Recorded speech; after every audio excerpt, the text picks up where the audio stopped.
Students, next நாம் பார்க்க போகிற வீடியோ நியூக்ளிக் ஆசிட் பற்றி தான் பார்க்க போகிறோம். விட்டமின்ஸ் பார்த்தோம் இல்லைங்களா, அதுக்கு அடுத்த கண்டினியூஷனாக நியூக்ளிக் ஆசிடை பார்க்க போகிறோம்.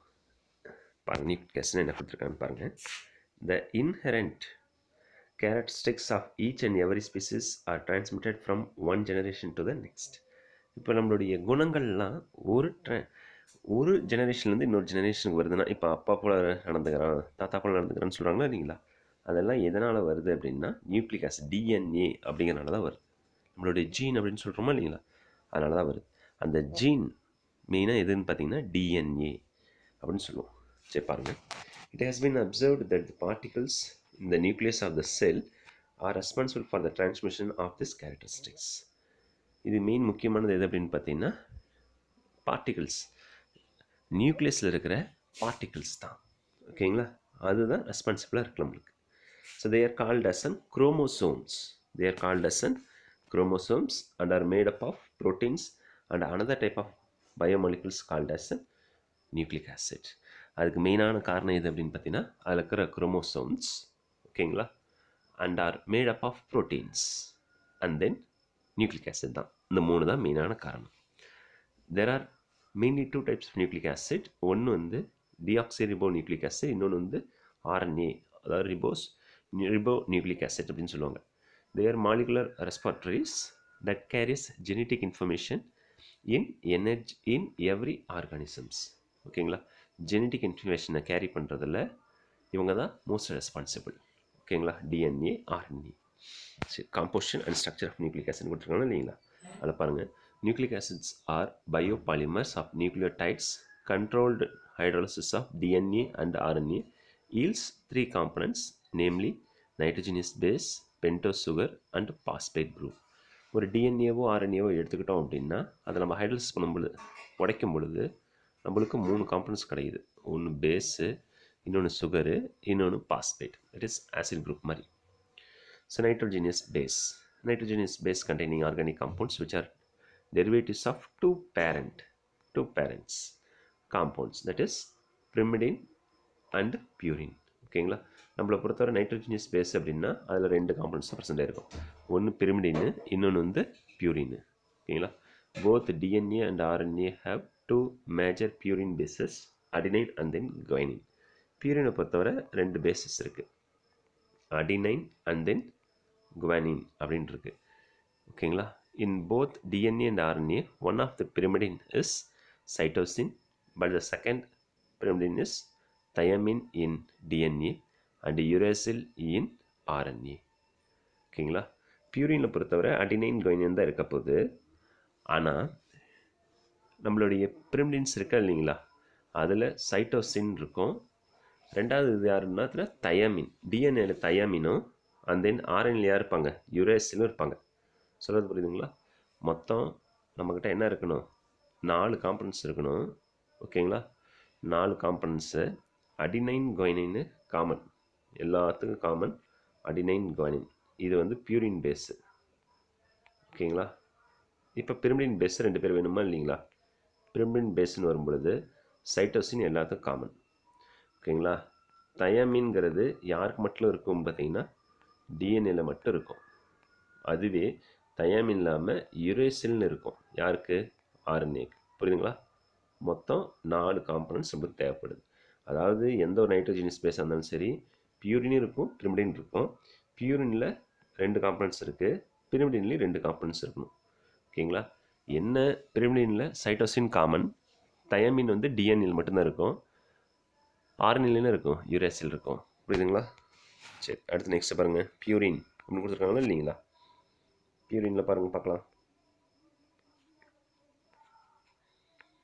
பியூரின் இதுதான் பியூரினோட ஸ்ட்ரக்சரு. அதில் அடினைன் அண்ட் தென் குவானைன். ஓகேங்களா, ஸ்ட்ரக்சர் சும்மா பார்த்துங்க, இதெல்லாம் எதுவும் தேவையில்லை. அண்ட் தென் பிரிமிடின் இருக்கா இல்லைங்களா, பிரிமிடினில் 3 ஸ்ட்ரக்சர்ஸ் வரும், thiamine, cytosine and then uracil. ஓகேங்களா, and then next pentose sugar. So nucleic acid has 2 types of pentoses. The recurring deoxyribonucleotide units of DNA contain 2-deoxy-D-ribose and then ribonucleic acid unit contains D-ribose. ஓகேங்களா, நம்மக்கிட்ட இருக்கிறது DNA RNA ரெண்டு பிரிச்சிருக்கோமா இல்லைங்களா? அப்போ 2 types of pentose sugar நம்மளுக்கு கிடைக்கும். ஓகேங்களா, ஒன்று வந்து டிஎன்ஏல இருக்கிறது டிஆக்சி டி-ரிபோஸு, அது ரிபோநியூக்ளிக் ஆசிடில் இருக்கிறது டி-ரிபோஸ் மட்டும் தான் இருக்கும். In nucleotides both types of pentoses are in their beta furanose, that is closed 5-membered ring form. ஓகேங்களா, அதாவது இங்கே நம்மகிட்ட இருக்கிறதுல பென்டோஸ் சுகர் இருக்கா இல்லை? பென்டோஸ்னால் எத்தனை கார்பன் இருக்குன்னா 5. ஓகேங்களா, இங்கே பாருங்கள் 1 2 எப்படி வேணால் நம்பர் பண்ணிக்கலாம். 1 2 3 4 5. அப்போ 5 வச்சு என்ன பண்ணணும்னா ரிங் ஃபார்மேஷன் பண்ணுறாங்க. இங்கே பாருங்கள், இங்கே நடுவில் இருக்கிறது யார் அப்படின்னு பார்த்தீங்கன்னா ஆக்சிஜன். ஓகேங்களா, அப்போ இது கிட்டத்தட்ட எது மாதிரி இருக்குன்னா ஃபியூரான் ஸ்ட்ரக்சர் மாதிரி இருக்கா இல்லைங்களா? அதான் ஃபியூரனோஸ் அப்படின்னு சொல்லுவாங்க. ஓகேங்களா, சரி, இது வந்து ரிபோஸ்க்கான ஸ்ட்ரக்சர், இது டிஆக்சி ரிபோஸ்க்கான ஸ்ட்ரக்சர். நியர்லி ரெண்டு பேருமே சேம் தான். சரி, அடுத்து நெக்ஸ்ட் பாருங்கள், பாஸ்பேட். பாஸ்பேட்னா PO4 3- சொல்லுவோமா? பாஸ்பரஸ் இருக்கா? Phosphorus valency 5, 1 2 3 and then 5. இங்கே எல்லாமே ஆக்சிஜன் சிங்கிள் வேலன்சி இருக்குன்னா minus charge minus charge minus charge, அதனால் 3- வந்திருக்கும். ஓகேவா, சரி, நெக்ஸ்ட் பாருங்கள், பாஸ்பேட் குரூப் அப்படின்னு கொடுத்துருக்காங்க இல்லைங்களா? Phosphoric acid forms phosphodiester bond between nucleotides. Phosphodiester bond அப்படின்னா இப்போ ரெண்டு பேர்த்தை இணைக்கிறதுக்கு நடுவில் பாண்ட் ஃபார்மேஷன் மாதிரி யார் இருப்பாங்கன்னா பாஸ்பேட் தான் இருப்பாங்க.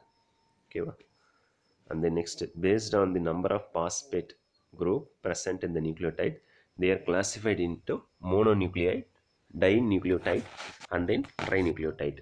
அதில் ப்ரெசென்ட்டாக இருக்க நியூக்ளியோடைடை பொறுத்து அது மோனோ டை ட்ரைன்னு சொல்லி பிரிச்சிருக்காங்க.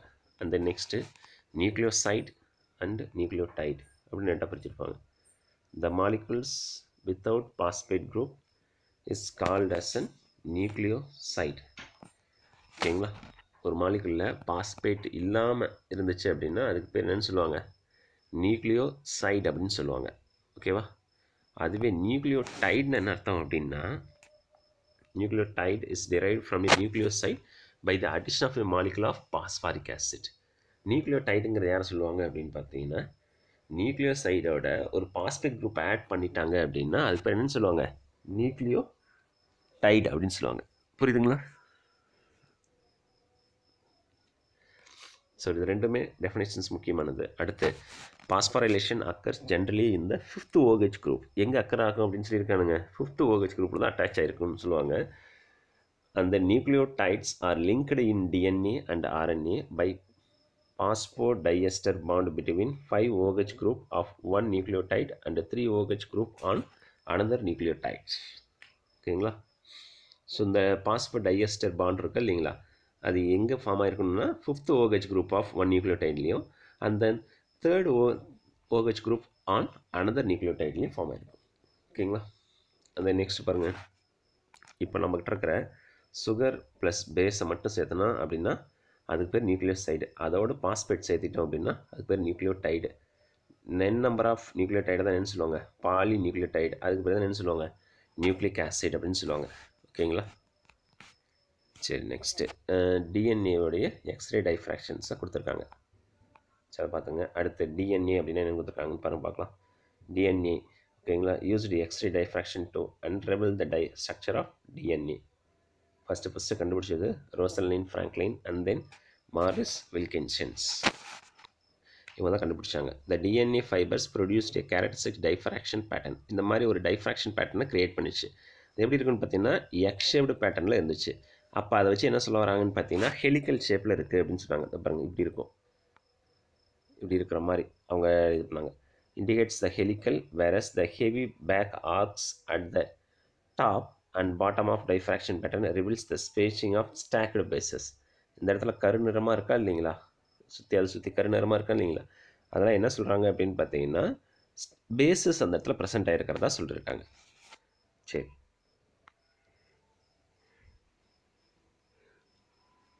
நெக்ஸ்ட் பாருங்கள், the structure elucidation of DNA by Watson and Crick in 1953 was momentous event in science. They postulated a three-dimensional model of DNA structure which consists of two anti-parallel helical structures wound around the same axis to form a right-handed double helix.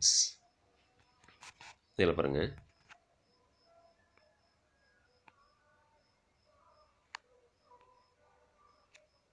இப்படி இருக்கா, ரெண்டுமே anti parallel. ஓகேவா, ரெண்டுமே anti parallel ஆனால் same ஆக்சிஸில் இருக்கிறது.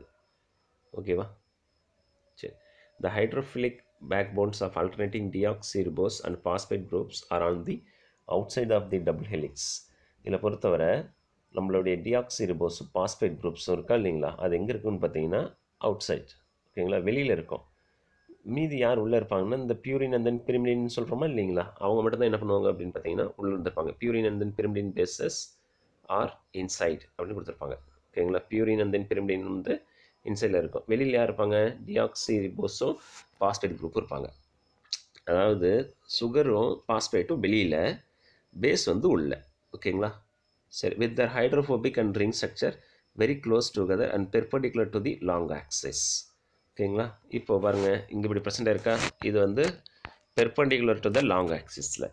ஓகேங்களா, தேர்பை reducing த repulsion between charged phosphate groups. அப்போ அதனால் என்ன ஆகும் அப்படின்னு பார்த்தீங்கன்னா, இப்போ ஒரு பாஸ்பேட் குரூப் மைனஸ் சார்ஜ் இருக்குன்னா இன்னொரு பாஸ்பேட் குரூப் மைனஸ் சார்ஜ் இருக்குன்னா அவங்களுக்குள்ள என்னென்ன ரிப்பல்ஷன் இருக்கும் அதை குறைச்சிடும். The offset pairing of two strands creates a major groove and minor groove on the surface of duplex. ஓகேங்களா, அந்த நெக்ஸ்ட் பாருங்கள் பார்க்கலாம். இப்போ யார் யார் ரெண்டு பேரும் கம்பைன் ஆவாங்க அப்படிங்கிறத இங்கே கொடுத்துருப்பாங்க. அதில் பார்த்தா உங்களுக்கே தெரியும். ஏடிஜிசி எப்போவுமே கம்பைன் ஆகுது யார், ஏடிஜிசி அடினைனும் தைமைனும் தான் கம்பைன் ஆகும். குவைனைனும் சைட்டோசின் தான் கம்பைன் ஆகும். புரியுதுங்களா, இதை மாற்றி கம்பைன் ஆகாது. அதாவது ஏசியும் ஜிடி அந்த மாதிரி கம்பைன் ஆகாது. ஓகேங்களா, ஏடிஜிசி ஞாபகம் வச்சுக்கிங்க. பாருங்கள் பார்க்கலாம். இந்த ஸ்ட்ரக்சர்ஸ்லேயே பார்த்தீங்கன்னா உங்களுக்கே தெரியும், ஏவும் டியும் ஜாயின் ஆகிருக்கும், ஜியும் சியும் ஜாயின் ஆகிருக்கும். இப்போ ஏடின்னு இருக்கா, டிஏ அந்த மாதிரி மாறி மாறி தொடர்ந்து வந்துகிட்டே இருக்கும். இதில் பாருங்கள் இன்னொன்று கொடுத்துருக்காங்க பாருங்கள், ஜிசிக்கு நடுவில் என்ன பாண்டு கொடுத்துருக்கானுங்க, 3 கோடு கொடுத்துருக்காங்க. அப்போ ட்ரிபிள் பாண்ட் இருக்கிறதா அர்த்தம். ஏடிக்கு நடுவில் 2 பாண்டு தானே கொடுத்துருக்கானுங்க, அப்போ டபுள் பாண்ட்ஸ் ஃபார்ம் பண்ணுறதா அர்த்தம். சரி பாருங்கள் அது என்ன கொடுத்துருக்காங்கன்னு பாருங்கள். இங்கே பாருங்கள் இந்த ஸ்ட்ரக்சரில் கூட பாருங்கள், ஏடிக்கு ஜிசிக்கு நடுவில் எத்தனை பாண்ட் இருக்குது, 2 ஹைட்ரஜன் பாண்டிங் இருக்கும். அதுவே ஜிசிக்கு நடுவில் 3 ஹைட்ரஜன் பாண்டிங்ஸ் இருக்கும். ஓகேவா, சரி. Next, the model revealed that there are 10.5 base pairs per turn of helix. ஒரு டர்னில் இந்த ஹெலிக்ஸ் டர்ன் ஆகுதா இல்லைங்களா, அதில் எத்தனை பேஸ் பேர்ஸ் பர்சன்ட் இருக்குன்னு சொல்லியிருக்காங்க, 10.5 பேஸ் பேர்ஸ் இருக்குன்னு சொல்லியிருக்காங்க. And then 3.4 Armstrong between the stacked bases. They are also found that each base is hydrogen bonded to a base in a opposite strand to form a planar base pair. 2 hydrogen bonds are formed between adenine and then thymine, and 3 hydrogen bonds are formed between guanine and then cytosine. Other pairing tends to destabilize the double helix structures. This specification association of 2 chains of double helix is known as complementary base pairing. ஏடியோட GC தான் join பண்ணுறோம், AT தனியாக GC, இதுதான் complimentary base pairing அப்படின்னு சொல்லுவாங்க. ஓகேங்களா, the DNA double helix or duplex is held together by a 2 forces. 2 ஃபோர்ஸால் joint ஆகிருக்கு. என்னென்ன அப்படின்னு பார்த்தீங்கன்னா, hydrogen bonding between complementary base pairs ஒன்று, பேஸ் ஸ்டாக்கிங் இன்ட்ராக்ஷன்ஸ் ஒன்று. இவங்களால தான் என்ன பண்ணுவோன்னு பார்த்தீங்கன்னா டிஎன்ஏ ஒன்னோட ஒன்று என்னென்னு இருக்குது, ஜாயிண்டாக இருக்குது. ஓகேங்களா, ஒட்டுக்க இருக்குது. அந்த next, the complimentary between DNA strands is attributed to hydrogen bonding between base pair, but the base stacking interactions are largely non-specific, make the major contribution to the stability of double helix. அதாவது double ஹெலிக்ஸோடைய ஸ்டெபிலிட்டியை எது கொடுக்குது அப்படின்னு பார்த்தீங்கன்னா base stacking interactions தான் கொடுக்குது. ஓகேங்களா, அடுத்து next types of ஆர்என்ஏடைய types என்னென்னு பாருங்கள். Ribonucleic acids are similar to DNA. Cell contain up to 8 times high quantity RNA than DNA. ஓகேங்களா, DNA விட 8 times ஹை குவான்டிட்டியில் இருக்கும் இது RNA. RNA is found in large amount of cytoplasm அதிகமாக இருக்கும், lesser amount in the nucleus. இந்த cytoplasm it is mainly found in ribosomes. RNAங்கிறது ribosomes அதிகமாக இருக்கும், and in the nucleus it's found in the nucleolus. RNA molecules are classified according to the structures and functions into three major types. Form இருக்கும். ஒன்று ribosomal RNA, messenger RNA, transfer RNA. ஓகேவா? சரி பாருங்க, rRNA அப்படின்னு கொடுத்துருக்காங்க இல்லைங்களா? Ribosomal RNA அவனுடைய வேலையை என்ன, எங்கே இருப்பாங்கிறத கொடுத்துருப்பாங்க. ஆர்னா ரிபோசோமல் RNA என்ன, அப்போ ரிபோசோம்ஸ்லேயே அதிகமாக இருக்கும், சைட்டோபிளாசம்லேயே அதிகமாக இருக்கும். 60% RNAவும் and then 40% இது இருக்குன்னா ப்ரோட்டீன்ஸாகவும் இருக்கும். ரிபோசோம்ஸ் இருக்கா இல்லைங்களா, அந்த ribosomes are at the site at which protein synthesis take place. இது ப்ரோட்டீன்ஸில் தான் 40% இருக்குது, அப்போது ப்ரோட்டீன் சிந்தசிஸில் தான் இது அதிகமாக காணப்படும். ஓகேங்களா? அந்த நெக்ஸ்ட்டு tRNA அப்படின்னு கொடுத்துருக்காங்க. Transfer RNA have lowest molecular weight of all nucleic acid. எல்லா நியூக்ளிக் ஆசிட் tRNA தான் லோ வெயிட்டு. ஓகேங்களா? they consist of 73 to 94 nucleotides in a single chain. ஓகேங்களா? ஒரு சிங்கிள் செயினில் எவ்வளோ நியூக்ளியோடைட்ஸ் ப்ரெசென்ட்டாக இருக்குது, 73 to 94. The function of tRNA is to carry amino acids to the sites of protein synthesis on ribosomes. ஓகேங்களா? அதாவது இவனுடைய வேலையை ட்ரான்ஸ்ஃபர் பண்ணுறது தானே. அப்போ எதை ட்ரான்ஸ்ஃபர் பண்ண வரோன்னா அமினோ ஆசிட்ஸை ப்ரோட்டீன் சிந்தசிஸ்க்காக ட்ரான்ஸ்ஃபர் பண்ணுவோம்.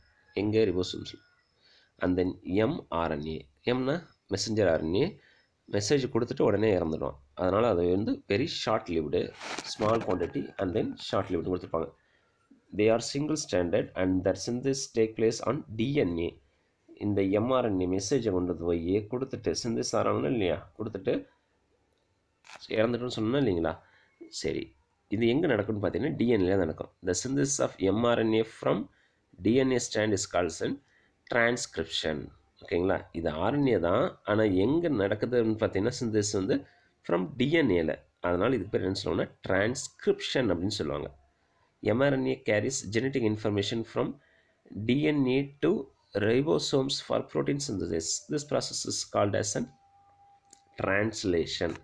ட்ரான்ஸ்லேட் பண்ணுறாங்கன்னு சொன்னோம் இல்லைங்களா. அதாவது mRNA என்ன பண்ணுது அப்படின்னா ஜெனட்டிக் இன்ஃபர்மேஷனை டிஎன்ஏலேருந்து RNA கிட்ட கொடுக்குது. இதுக்கு பேர் ட்ரான்ஸ்லேஷன். டிரான்ஸ்கிரிப்ஷன் அர்த்தம் synthesis of mRNA from DNA. அதாவது டிஎன்ஏலேருந்து mRNA உருவாக்குறதுக்கு பேர் டிரான்ஸ்கிரிப்ஷன். அந்த ஜெனட்டிக் இன்ஃபர்மேஷனை டிஎன்ஏலேருந்து RNA கொண்டு போய் சேர்த்துறதுக்கு பேர் என்ன சொல்லுவாங்க, ட்ரான்ஸ்லேஷன் அப்படின்னு சொல்லுவாங்க. புரியுதுங்களா? ஸோ ரெண்டுமே முக்கியமானது, அதை பார்த்துங்க. அடுத்து next difference between DNA and then RNA. It is mainly present in, நம்மளுக்கு நல்லா தெரியும், nucleus, mitochondria and then chloroplast. இது cytoplasm, nucleolus and then ribosomes. இது ரிபோஸ் சுகரு, இது டிஆக்சி ரிபோஸ் சுகரு, டேரு ATGC. இதில் இந்த டீக்கு பதிலாக யூ மட்டும் வந்துடணும், AUCG. டபுள் ஸ்டாண்டர்ட் நேம்லேயே இருக்குது, டி அப்படின்னா டபுள் ஸ்டாண்டர்டு, இது சிங்கிள் ஸ்டாண்டர்டு. இது ஹை லைஃப் டைமு, இது ஷார்ட் லிவ்டு.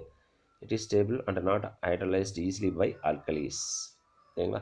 இது வந்து unstable, hydrolysed easily by alkalis. DNA வந்து ரெப்ளிகேட் இட் செல்ஃப். ஓகேங்களா? It cannot replicates, it is formed from DNA. ஓகேங்களா? தொடர்ந்து திரும்ப அப்படியே உருவாக்கிட்டே இருக்கிறது DNA. ஆனால் இது வந்து அந்த மாதிரி உருவாகாது RNA. ஓகேங்களா? சார் அடுத்து நெக்ஸ்ட்டு பாருங்கள், மோட்டு நோ அப்படின்னு சொல்லி கொடுத்துருக்காங்களா இல்லைங்களா. மோட்டு நோவில் என்ன கொடுத்துருக்காங்கன்னா DNA ஃபிங்கர் பிரிண்டிங். இப்போ தடவியல் துறையிலாம் பார்த்தீங்கன்னா யார் கொலை செஞ்சாங்கன்னு சொல்லி எதை வச்சு கண்டுபிடிக்கிறாங்கன்னா அந்த ஃபிங்கர் பிரிண்டிங் வச்சு கண்டுபிடிக்கிறாங்களா இல்லைங்களா, அதான் இங்கே கொடுத்துருப்பாங்க. Traditionally one of the most accurate methods for placing an individual at the scene of crime has been a finger print.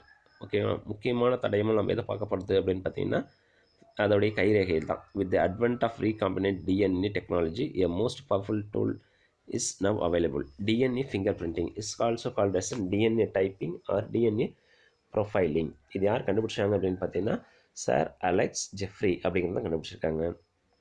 The DNA fingerprint is unique for every persons. இந்த DNA ஃபிங்கர்பிரிண்ட்டுங்கிறது கைரேகைங்கிறது ஒவ்வொருத்துக்கும் தனித்துவமாக இருக்கிறது.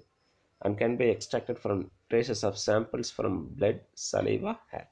இது எங்கிறது நம்ம எக்ஸ்ட்ராக்ட் பண்ணலாம் அப்படின்னு பார்த்தீங்கன்னா அந்த டிஎன்ஏவை blood, saliva, hairsலேருந்து நம்ம என்ன பண்ணலாம் அப்படின்னு பார்த்தீங்கன்னா எக்ஸ்ட்ராக்ட் பண்ணிடலாம்னு சொல்லியிருக்காங்க. By using this method, we can detect the individual specific variation in human DNA. In this method, the extracted DNA is cut at specific points along the strand with the restriction of enzymes, resulting in the formation of DNA fragments of varying length, which were analyzed by technique called gel electrophoresis. அதாவது நம்மக்கிட்ட இப்போ ஒரு வேளை ஏதோ ஒரு இடத்துல வந்து கொலை நடந்துச்சுன்னா அந்த இடத்துல அவனுடைய தலைமுடியோ அல்லது கொஞ்சோண்டு ஏதாவது ரத்த சொட்டோ ஏதோ ஒன்று இருக்குன்னா அந்த இடத்துல நம்ம என்ன பண்ணுறோம் அப்படின்னா எக்ஸ்ட்ராக்ட் பண்ணிக்கிறோம் டிஎன்ஏவை. அதான் எக்ஸ்ட்ராக்ட் பண்ணிவிட்டு அதை என்ன பண்ணுறாங்க அப்படின்னா சில என்சைமோட சேர்த்தணும் அப்படின்னா நம்மளுக்கு அந்த டிஎன்ஏ ஃப்ராக்மெண்ட்ஸ் வளர்ந்து நம்மளுக்கு கிடச்சிரும். ஓகேங்களா? இது எந்த டெக்னிக் வச்சு இது பண்ணுறாங்கன்னு பார்த்தீங்கன்னா ஜெல் எலக்ட்ரோஃபோரசிஸ் வச்சு பண்ணுறாங்க. This method separates the fragment based on the size. அப்போ அந்த ஃப்ராக்மெண்ட்ஸ் உள்ளே இருக்க ஃப்ராக்மெண்ட்ஸ் ஆட்டோமேட்டிக்காக என்ன ஆகுன்னு பார்த்தீங்கன்னா கட்டாயி நம்மளுக்கு அவனுடைய இது கிடச்சிரும், சைஸ் என்ன அந்த ஃபிங்கர் பிரிண்ட்டோ அது கிடச்சிரும். This method separates the fragment based on the size. The gel containing the DNA fragments is then transferred to a nylon sheet using a technique called blotting. அப்போ ஆட்டோமேட்டிக்காக அவனுடைய டிஎன்ஏவை நம்ம என்ன பண்ணலாம் அப்படின்னு பார்த்தீங்கன்னா ஒரு ஷீட்டில் வச்சோம் அப்படின்னா இந்த ஃபிங்கர் பிரிண்ட்டை எடுத்து இன்னொரு ஷீட்டில் வைப்பாங்க, பார்த்துருக்கீங்களா? ஒருத்தருடைய ஃபிங்கர் பிரிண்ட் நம்ம வேணும்னா அவர் கை வச்ச இடத்துல நாம் போய் அந்த ஷீட்டை ஒரு நைலன் ஷீட்டை எடுத்து ஒட்டி அதை எடுத்து பார்த்தோம் அப்படின்னா அவருடைய ஃபிங்கர் பிரிண்ட் நம்மளுக்கு பதிவாயிடுமா இல்லைங்களா? அதுக்கு பிறகு என்னென்னு சொல்லுவாங்க அப்படின்னா ப்ளோட்டிங் அப்படின்னு சொல்லுவாங்க. Then the fragments will undergo audio radiography in which they are exposed to DNA probes. ஓகேங்களா? DNA that were made radioactive and that bound to the fragments. A piece of X-ray film was then exposed to the fragments and a dark mark was produced at any point where radioactive probe had been attached. The resultant pattern of marks could be compared with other samples. DNA fingerprinting is based on slight sequence difference between individuals. These methods are proving decisive in court cases worldwide. அதாவது இப்போ அவருடைய இப்போ ஒரு கொலை செஞ்சுட்டு போயிருக்காங்கன்னா அவனுடைய தலைமுடி எதாவது கடந்திருக்குன்னு வச்சிங்களேன், அதை எடுத்துக்கோங்க. ஓகேங்களா? அதை எடுத்து ஆய்வு செய்யும்பொழுது அவனுடைய டிஎன்ஏ அப்படி நம்மளுக்கு ஃப்ராக்மெண்ட்ஸ் மாதிரி கிடச்சிரும். ஓகேங்களா? அதை எடுத்து அந்த இடத்துல இருக்கிற கைரேகைகள் அந்த கொலை செஞ்சுருக்காங்களா இல்லைங்களா, அந்த கைரேகைகளோட ஒப்பிட்டு பார்க்கும்பொழுது அதோடைய டிஎன்ஏவும் இதோடைய டிஎன்ஏவும் சிமிலராக இருந்துச்சு அப்படின்னா அவர் தான் கொலை செஞ்சாங்க அப்படிங்கிறத ப்ரூஃபாக எடுத்துக்கோங்க. இதுதான் டிஎன்ஏ ஃபிங்கர் பிரிண்டிங். ஓகேங்களா? இந்த மாதிரி கோடிங் ஷீட் மாதிரி நம்மளுக்கு கிடைக்கும்பா. இந்த மாதிரி கொடுத்துருக்காங்களா இல்லைங்களா? இந்த மாதிரி கோடிங் ஷீட் மாதிரி நம்மளுக்கு கிடைக்கும். எக்ஸ்ரேஸில் நம்ம எக்ஸ்போஸ் பண்ணும்பொழுது இந்த மாதிரி நம்மளுக்கு கோடிங் ஷீட்டாக கிடைக்கும். அதை வச்சு நம்ம கன்ஃபார்ம் பண்ணிடலாம் இவங்க தான் அப்படின்ட்டு. சரி, அடுத்து biological functions of nucleic acid கொடுத்துருக்காங்க இல்லைங்களா? In addition to the roles as the subunit of nucleic acid, nucleotides has a variety of other function in every cell such as. நம்ம என்ன நியூக்ளிக் ஆசிட் படிச்சிருக்கோம், எனர்ஜி கேரியர்ஸாகவும் நம்மளுக்கு ஆக்ட் ஆகும். ஓகேங்களா? அதாவது நியூக்ளிக் ஆசிட் டிஎன்ஏ ஆர்என்ஏ மட்டும் கிடையாதுப்பா, அதர் ஃபங்க்ஷன்ஸ்லேயும் இது யூஸ் ஆகுது. இன்னொன்று பார்த்திங்கன்னா எனர்ஜி கேரியர்ஸ். ஃபஸ்ட்டு வந்து எதுன்னு பார்த்தீங்கன்னா எனர்ஜி கேரியர்ஸில் ஏடிபி அப்படின்னு சொல்லுவாங்க, அடினைன் ட்ரைபாஸ்பேட்டில் யூஸ் ஆகுது. இங்கே பாருங்கள் பார்க்கலாம், இதுதான் வந்து நம்மளுடைய நியூக்ளிக் ஆசிட் ஸ்ட்ரக்சரு. நடுவில் சுகரு, ஒரு பக்கம் பாஸ்பேட் குரூப், இது கிட்டத்தட்ட ஆசிட் மாதிரி, இது பேஸ் மாதிரி இருக்கும். ஓகேங்களா? தேர்ட் அண்ட் தென் ஃபிஃப்த்தில் தான் ஜாயின் பண்ணியிருப்பாங்கன்னு சொன்னாங்களா இல்லைங்களா? Okay. And then next, component of enzyme cofactors. Component of enzyme cofactors. Enzyme cofactor-ஆக இது ஆக்ட் பண்ணுவாங்கன்னு சொல்லியிருப்பாங்க. எக்ஸாம்பிள்ஸ் மட்டும் ஞாபகம் வச்சுங்க. NAD and then FAD. Nucleic ஆசிடில் படிக்கும்போது நம்ம விட்டமின்ஸில் படிக்கும்போது பார்த்தா ஞாபகம் இருக்கா? FAD ரிபோஃப்ளாவினுடைய யூசஸில் அது வந்து கோஎன்சைமாக ஆக்ட் பண்ணுதுன்னு படித்தோம். எங்கே? FADயில். அண்ட் தென் நயாசின் NADயில் யூஸ் ஆகுதுன்னு படித்தோம். ஓகேங்களா? அதான் கொடுத்துருக்கானுங்க, அதை பார்த்துங்க. அண்ட் தென் நெக்ஸ்ட்டு கெமிக்கல் மெசேஞ்சராக யூஸ் ஆகுது அப்படின்னு பார்த்துருக்காங்க. Cyclic AMP and then CAMP. சினா சைக்ளிக். ஓகேங்களா? Adenosine monophosphate. அடுத்து next topic hormones. Hormones is organic substance. இது ஒரு ஆர்கானிக் சப்ஸ்டன்ஸ் தான். பெப்டைட் ஆர் ஏ ஸ்டீராய்டு அப்படின்னு சொல்லுவாங்க. That is secreted by one tissues. நம்ம உடம்புக்குள்ள இருக்கிற டிஷ்யூஸே சுரக்கும் ஹார்மோன்ஸை.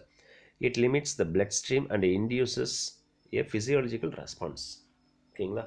பிளட் ஸ்ட்ரீமை குறைச்சி நம்மளுடைய ஃபிசியாலஜிக்கல் ரெஸ்பான்ஸை இன்க்ரீஸ் பண்ணும். Growth and then metabolism. நம்ம நம்மளுடைய வளர்ச்சிக்கு எது முக்கியமான தேவை அப்படின்னு பார்த்தீங்கன்னா ஹார்மோன்ஸ் தான் தேவை. It is an intercellular signalling molecules. Intercellular signalling molecules நம்மளுடைய ஹார்மோன்ஸ் சுரக்கிறதுனால நம்மளுக்கு ஹார்மோன்ஸ் தான் என்னவா ஆக்ட் பண்ணுது, இன்டர்செல்லுலர் சிக்னலிங் மாலிகுல்ஸ். இப்போ நம்மளை தொட்டோடனே சிறுன்னு ஏதோ ஒன்று கோவம் வர்றது அல்லது ஏதோ ஒன்று நம்ம ரெஸ்பான்ஸ் பண்ணுறோமா இல்லையா, அதுக்கான காரணம் என்னென்னு பார்த்தீங்கன்னா ஹார்மோன்ஸ் தான். யூச்சுவலி every process in a complex organisms is regulated by one or more hormones.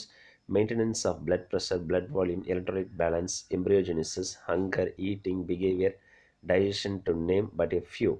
ஓகேங்களா, எதுக்கெல்லாம் ஹார்மோன்ஸு இதாகுதுன்னு பாருங்கள். நம்மளுடைய பிளட் ப்ரெஷர் மெயின்டைன் பண்ணுறதுக்கும், பிளட் வால்யூமை மெயின்டைன் பண்ணுறதுக்கும், உள்ள நீரின் அளவு அதாவது எலக்ட்ரோலைட்டை மெயின்டைன் பண்ணுறதுக்கும், அது பசிக்கிறது, சாப்பிட்றது, டைஜஷன் பண்ணுறது எல்லாத்துக்குமே எது யூஸ் ஆகுதுன்னு பார்த்தீங்கன்னா ஹார்மோன்ஸ் தான். And then endocrine glands which are special groups of cells make hormone. endocrine glandsன்னு சொல்கிறோமா இல்லைங்களா, சுரப்பிகள் அப்படின்னு சொல்லுவாங்க, அதுதான் மெயினாக ஹார்மோன்ஸை உருவாக்குது. The major endocrine glands are pituitary, pineal, thymus, thyroid, adrenal glands and then pancreas. In addition, men produces hormones in their testes and women produce in their ovaries.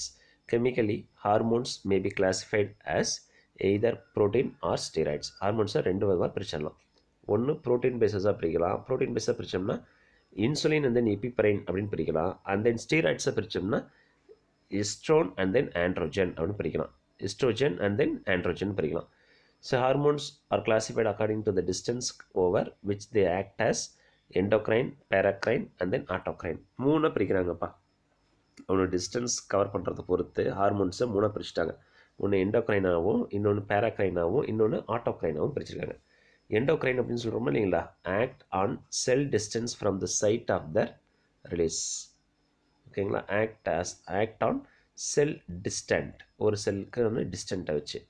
அது examples யார் சொல்லணும்னா இன்சுலின், எபிபரின் சொல்லுவாங்க. Are synthesis and released in the bloodstream by a specialised ductless endocrine glands. ஓகேங்களா, டக்லஸ்னால் எந்த ஒரு இதுவுமே இல்லை அவனுக்கு, ductless endocrine glands. And then paracrine சொல்கிறாங்களா இல்லைங்களா, act only on cell close to the cell. இது கொஞ்சம் டிஸ்டன்ஸ் இருந்தாலும் ஆக்ட் பண்ணும் எண்டோக்ரைன் ஹார்மோன்ஸு. பேராக்ரைன் பொறுத்தவரை ஒரு செல் இன்னொரு செல்லோட க்ளோஸாக இருந்தால் தான் என்ன பண்ணணும், ஆக்ட் பண்ணும். ஆட்டோக்ரைன்கிறது அதே செல் இருந்தால் மட்டும்தான் ஆக்ட் பண்ணும். ஓகேங்களா, இதுக்கு எக்ஸாம்பிள் யார் கொடுத்துருக்கான்னு பாருங்கள், இன்டர்லியூக்கின் அப்படின்னு கொடுத்துருப்பாங்க. இன்டர்லியூக்கின் இதுக்கு எக்ஸாம்பிள்ஸு அதே இன்டர்லியூக்கின் 2, இது இன்டர்லியூக்கின் 1, இது இன்டர்லியூக்கின் 2. அப்போ இதை வச்சு சொல்லிடலாமா, எண்டோக்ரைன்கிறது கொஞ்சம் டிஸ்டன்ஸ் இருந்தாவே போதும். பேராக்ரைன்கிறது பக்கத்தில் இருக்கிறவங்களுக்கு மட்டும் தான் யூஸ் ஆகும், இது சேம் செல்லுக்கு தான் யூஸ் ஆகும். புரியுதுங்களா, அதோடைய ஸ்ட்ரக்சர்ஸ் தான் கீழே கொடுத்துருப்பானுங்க. And then next, only those cells which with a specific receptor for a given hormone will respond to its presence, even though nearly all cells in the body may be exposed to the hormones. Hormonal messages are therefore quite specifically addressed. அதாவது நம்மகிட்ட இருக்கிற ஹார்மோன்ஸை பொறுத்து தான். இப்போ endocrine இருந்தால் பக்கத்தில் இருக்கிறது வரையும் வேலை செய்யும். அதுவே பேராக்ரைன் இருந்தால் நியர்பை இருந்தால் தான், ஆட்டோக்ரைன் இருந்தால் தனக்குள்ளே இருந்தால் தான் வேலை செய்யும். அந்த மாதிரி ஒவ்வொரு ஹார்மோன்ஸும் அதோடைய செல்ஸோடைய இதை பொறுத்து தான் அதை எக்ஸ்போஸ் பண்ணும். ஓகேங்களா, சரி. ஓகே ஸ்டூடெண்ட்ஸ், ஸோ இதோட லெசன்ஸ் எண்டிங்கு. இந்த லெசன்ஸில் முக்கியமாக பார்த்தது கார்போஹைட்ரேட்ஸு, ஓகேவா, அதுக்கடுத்து ப்ரோட்டீன்ஸு, அதுலேயே பார்த்திங்கன்னா நியூக்ளிக் ஆசிட் கொஞ்சம் பார்த்தோம். அடுத்து லிப்பிட்ஸு, நெக்ஸ்ட்டு வைட்டமின்ஸ், அப்புறம் நியூக்ளிக் ஆசிட்ஸோடைய டைப்ஸு, கடைசியாக ஹார்மோன்ஸ். ஓகேங்களா, நெக்ஸ்ட் கிளாஸஸில் இதோடைய எவல்யூஷன்ஸ் பார்ட்டை பார்ப்போம். Thank you very much students.